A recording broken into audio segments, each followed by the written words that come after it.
Nå skal vi snakke med Saradhi Rajan, som tidligere Merrill Lynch-direktør og nå administrerende direktør i Legacy Hill Resources og en av toppene i Nordic Mining.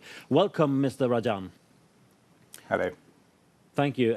First of all, let me show you the Brent spar at the moment. The oil hovering just above $50 still. I think we have that on a screen.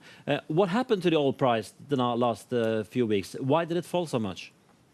Well, inventory levels are still incredibly high because of OPEC cuts. And what you've started to see is that hedge funds have started to unwind a billion-barrel long position.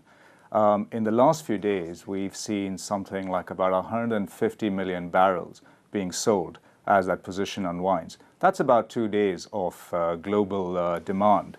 In addition, there is an overhang because people are waiting for Libya to return to the market and also the giant Iranian Paras field.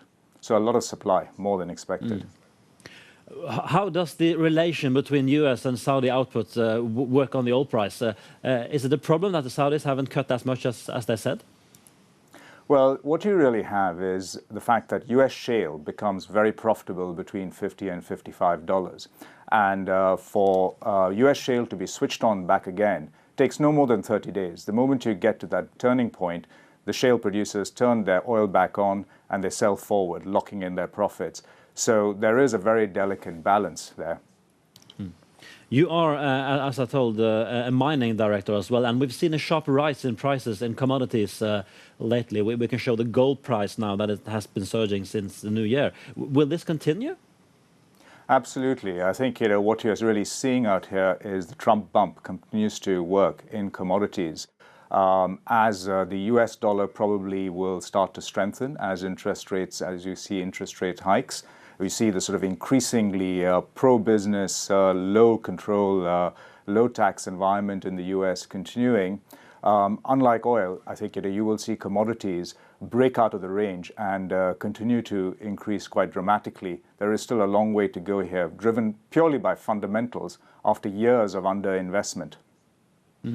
There is a certain uncertainty in the markets now as Donald Trump doesn't quite get his stuff through Congress. But do you think commodities will keep rising even though the people don't believe in Trump anymore?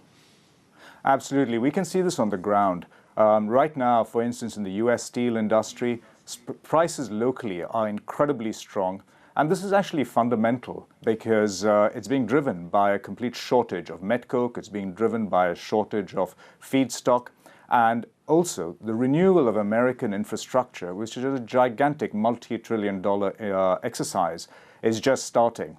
And I think regardless of the difficulties that President Trump may face in Capitol Hill, the fundamentals of the need for more infrastructure doesn't change. And this is actually the reason why our company, Intex Resources, has invested so heavily in exposure to the US infrastructure industry.